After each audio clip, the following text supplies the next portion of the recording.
Hello plus two class, welcome to Rahul chemistry classes. बच्चे, आपका sample paper आ गया term 2 का और आपके सामने क्वेश्चन फर्स्ट है और इसको हम करते हैं। पहला क्वेश्चन है, arrange the following in the increasing order of their property indicated any two. तो कोई भी दो करने हैं। तो हमारे पास बेंजोइक एसिड, फिनोल दिया है, पिक्रिक एसिड दिया है, सैलिसिलिक एसिड दिया है। ये पूरा जितने भी यहाँ पे कंपाउंड्स गिवन है ये सारे कार्बोक्सिलिक एसिड, या आप देख सकते हो यहाँ पे उसने फिनोल भी दे रखा है। ठीक है, तो आपको अल्कोहल चैप्टर की भी कुछ हद तक अंडरस्टैंडिंग रहनी चाहिए, तभी आप नेक्स्ट चैप्टर अच्छे से कर पाओगे, राइट। तो इसकी हमें पीके वैल्यूज कैलकुलेट करनी है। We have to calculate pK values, उसका ऑर्डर अरेंज करना है। तो आपको पीके वैल्यू के बारे में नॉलेज चाहिए इस क्वेश्चन को करने के लिए। और उसके बाद पहले मैं आपको तीनों क्वेश्चन एक्सप्लेन कर देता हूँ, फिर वन बाय वन करते हैं।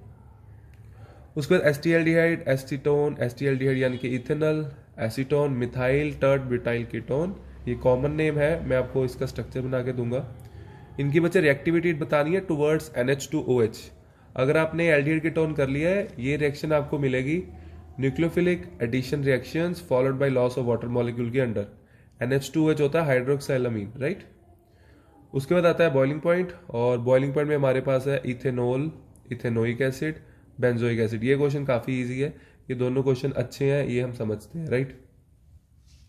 मैं पहले सबके स्ट्रक्चर्स बनाऊंगा और फिर वन बाय वन देखते हैं कंसेप्ट कैसे लगाना है और पीके वैल्यू कैसे कैलकुलेट करनी, सबसे इंपॉर्टेंट चीज, राइट।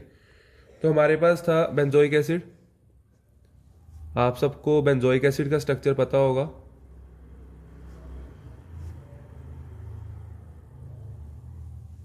बेंजोइक एसिड था, फिनोल था,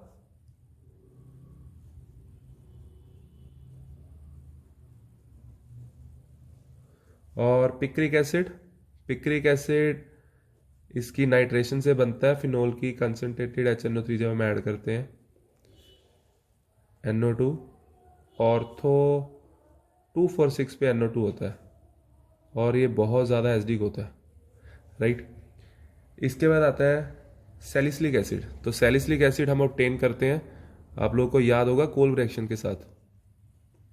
ये भी इंपॉर्टेंट क्वेश्चन था जब हमने टर्म 1 के पेपर दिए थे। यहाँ पे आ जाएगा OH, या आप COH भी लिख सकते हो, और इधर होता है COH, है ना, एक ही बात है, चाहे आप COH यहाँ लिखो या यहाँ लिखो, क्लियर। तो सबसे पहले मैं आपको बता दूं इसका एसडी करेक्टर रेंज करते हैं, फिर मैं पीके वैल्यू रेंज करता हूं, ठीक है। तो इसमें सबसे ज्यादा एसडी का आपका आ जाएगा पिक्रिक एसिड, बिकॉज यहाँ पे 3 NO2 ग्रुप लगे हैं जो कि इस नेगेटिव चार्ज को स्टेबल करेंगे, या आप कह सकते हैं कि ये इसका माइनस आर इफेक्ट है तीनों का, तो ये इलेक्ट्रॉन खींचेंगे तो ऑक्सीजन पे चार्ज डेंसिटी कम हो जाएगी, which makes the release of proton more easier, right. So सबसे ज्यादा एसडी हो गया ये, इसको मैंने नंबर 1 कर दिया। और उसके बाद हमारे पास बेंजोइक एसिड बचा, ये भी बेंजोइक एसिड है, ऑर्थो पे हाइड्रोक्सी लगा है, और ये फिनोल है। तो benzoic acids are more acidic than phenol. So लेकिन हमें पता है यहाँ पे आप देख सकते हो सैलिसिलिक एसिड है, यानी कि 2 पे लगा 2 हाइड्रोक्सी बेंजोइक एसिड, तो ये ज्यादा एसिडिक होगा बिकॉज ऑफ ऑर्थो इफेक्ट, ठीक है। तो ortho, every ortho substituent is more acidic, right, ये आपको पता होगा। उसके बाद आता है यहाँ पे थर्ड आ जाएगा ये, और फोर्थ पे आ जाएगा हमारा फिनोल। तो ये जो मैंने ऑर्डर रेंज किया ये एसडी करेक्टर का ऑर्डर है, लेकिन उसने एसडी करेक्टर का ऑर्डर नहीं पूछा, उसने पीके वैल्यूज का पूछा। तो इसके लिए आपको समझना पड़ेगा जो के वैल्यू होती है, मैं सिर्फ फिनोल के लिए कर देता हूं, C6H5OH नेगेटिव, जैसे फिनोल आयनाइज होता है C6H5, ये आपको पूरा कंसेप्ट समझना पड़ेगा इस क्वेश्चन को करने के लिए, राइट। तो हमारे पास होता है डिसोसिएशन कांस्टेंट। तो डिसोसिएशन कांस्टेंट होता है concentration of products upon concentration of reactants. तो आप यहां पे देख सकते हैं, यहां से अब आपको समझ चीजें क्लियर होनी शुरू हो जाएगी कि जितना ज्यादा H पॉजिटिव होगा किसी भी एसिड के लिए, उतनी ज्यादा Ka की वैल्यू होगी। तो higher the Ka value stronger will be the acid, higher the Ka value stronger will be the acid, या larger the Ka value stronger will be the acid, right. जितना ज्यादा ये उतना ज्यादा ये, क्लियर। अब आती बारी पीके की। तो पीके निकालते कैसे, पहले ये तो पता हो। अब आपको इतनी चीज क्लियर हो गई, मान लो फिनोल के लिए जो के वैल्यू होती है वो होती है 10⁻⁻⁰, ये मैंने सपोज किया जस्ट, ठीक है।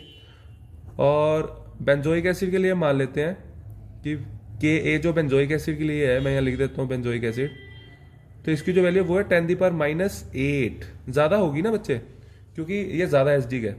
अब हम निकालते हैं इनकी पीके वैल्यू। तो पीके वैल्यू कैसे निकलती देखो, जैसे हम पीएच निकालते थे, pH equals to minus log of H positive, similarly pK we can also calculate pK. PK a बच्चे कुछ नहीं होगा, यहाँ एच था, यहाँ एच था, यहाँ के है, तो यहाँ के ए आ जाएगा, माइनस लॉग ऑफ के ए आ जाएगा यहाँ पे। ठीक है, तो अब हम वैल्यूज पुट कर देते हैं। एक बार आपको समझाने के लिए मैं वैल्यूज पुट कर रहा हूँ। पहले फिनोल वाली वैल्यू पुट करते हैं, माइनस लॉग ऑफ 10⁻⁻10। तो आप क्लियरली देख सकते हो पीके वैल्यू आई 10। पीके वैल्यू कितनी आई 10। और बेंजोइक एसिड की निकाल लेते हैं, 8 आ जाएगी, है ना। तो यहाँ पे कर देता हूँ pK a for benzoic acid minus log of 10⁻⁸। तो ये वैल्यू आ जाएगी 8।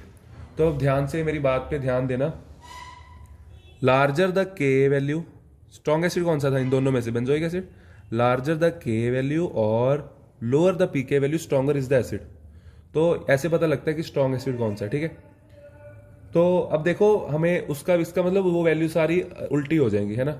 तो जो सबसे ज्यादा एसिडिक है उसकी के की वैल्यू सबसे कम होगी। तो उसने हमसे ऑर्डर कौन सा पूछा है, इंक्रीजिंग डिक्रीजिंग, इंक्रीजिंग ऑर्डर पूछा था। तो इंक्रीजिंग और सबसे लो वैल्यू किसकी है, इसी की, पिक्रिक एसिड की। तो मैं यहाँ पिक्रिक एसिड लिखूंगा, सबसे कम वैल्यू आएगी पिक्रिक एसिड की, क्योंकि सबसे ज्यादा एसिडिक है। सेकंड नंबर पे एसिडिक था सैलिसिलिक एसिड, तो वो आ जाएगा यहाँ पे। ठीक है, ये मैं उसी नंबर में अरेंज कर रहा हूँ, यहाँ पे 1 2 3 4 ही बनेगा। ठीक है, तो आपको समझ आ रहा होगा, ये बच्चे पिक्रिक एसिड है। अगर ऐसे नहीं लिखना, मैं ऐसे लिख देता हूँ पिक्रिक एसिड। फिर आएगा हमारा सैलिसिलिक एसिड, सैलिसिलिक एसिड के बाद हमारी वैल्यू आएगी बेंजोइक एसिड की, और लास्ट में आएगा फिनोल। तो आप देख सकते हो ये क्वेश्चन बहुत अच्छा क्वेश्चन डाला हुआ है सैंपल पेपर में। तो ऐसे क्वेश्चंस आपको आने चाहिए अगर आपने अच्छे स्कोर्स लेने, राइट। अब हम करते हैं क्वेश्चन नंबर 2। हाँ जी, देखो क्वेश्चन नंबर 2, आपको क्वेश्चन याद होगा, अभी हमने लिखा था। हाँ जी, सेकंड क्वेश्चन देखो बच्चे, सेकंड क्वेश्चन था हमारे पास एस्टिएल्डिहाइड था, यानी कि इथेनॉल, और हमारे पास था एसीटोन, और तीसरा उसने कॉमन नेम तो सारे ही दिए हैं, लेकिन तीसरा ज़्यादा हम यूज़ नहीं करते। तो उसका स्ट्रक्चर आपको कैसे बनाना है, मान लो आपने ये नाम कभी देखा नहीं है, सुना नहीं है, तो आप कैसे ट्राई कैसे कर सकते हो। आप सबको टर्ट ब्यूटाइल पता होगा, तो मैं भी पहले टर्ट ब्यूटाइल ही बनाऊंगा। ठीक है, तो दिस इज टर्ट ब्यूटाइल। अब उसने बोला tert butyl methyl tert butyl ketone, तो ये हो गया टर्ट ब्यूटाइल। तो इसके साथ एक मिथाइल ग्रुप भी लगाना है, तो ये बनेगा। तो इसका आयुपैक नेम अगर लिखूं तो वो आ जाएगा बच्चे 1 2 3 4। आयुपैक नेम क्या आ गया इसका, 2,2 डायमिथाइल। ये इंपॉर्टेंट है, स्ट्रक्चर नहीं पता होगा आप कर नहीं पाओगे। 2 डायमिथाइल ब्यूटेन 2 ऑन, राइट।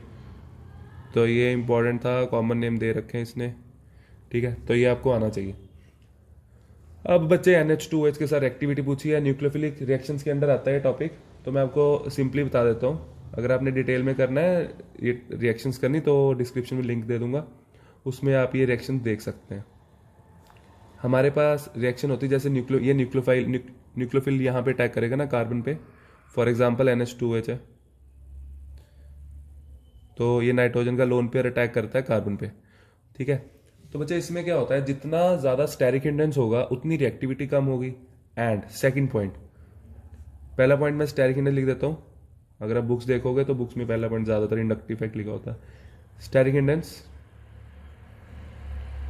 और सेकंड पॉइंट आ जाता है इंडक्टिव इफेक्ट। ठीक है, तो इंडक्टिव इफेक्ट क्या करेगा, हमें न्यूक्लियोफाइल अटैक करना, हमें यहाँ पे पॉजिटिव चार्ज चाहिए। तो अगर यहाँ पे मान लो कीटोन ले लेता हूँ, एसीटोन ले लिया है ना, तो प्लस का इफेक्ट क्या करेगा बच्चे, इस चार्ज को खत्म कर देगा।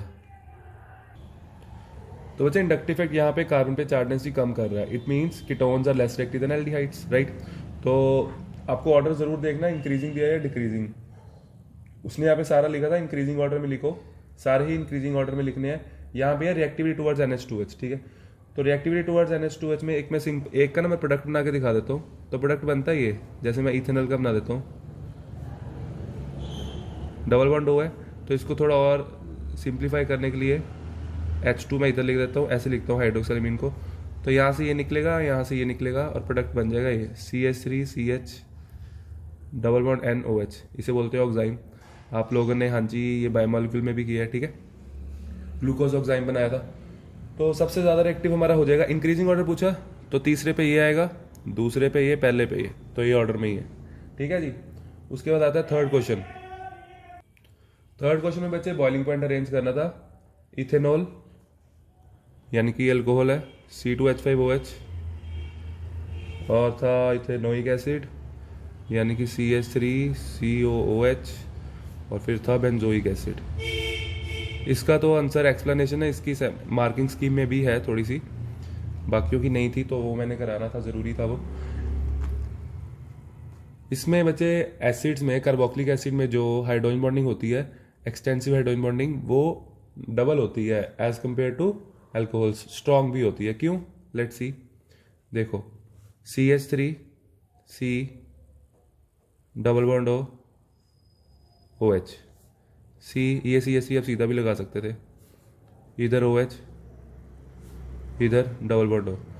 तो ये देखो, और ये बॉन्ड यहाँ पे बहुत ज़्यादा पोलर होता है, CO bond is more polar, ये OH बॉन्ड इस केस में ज़्यादा पोलर होता है, ठीक है, अल्कोहल में कम पोलर होता है। तो और इसमें हाइड्रोजन बॉन्ड भी 2 बने, तो इसका एसिड का जो बॉइलिंग पॉइंट रहता है वो अल्कोहल से ज़्यादा होता है, ठीक है।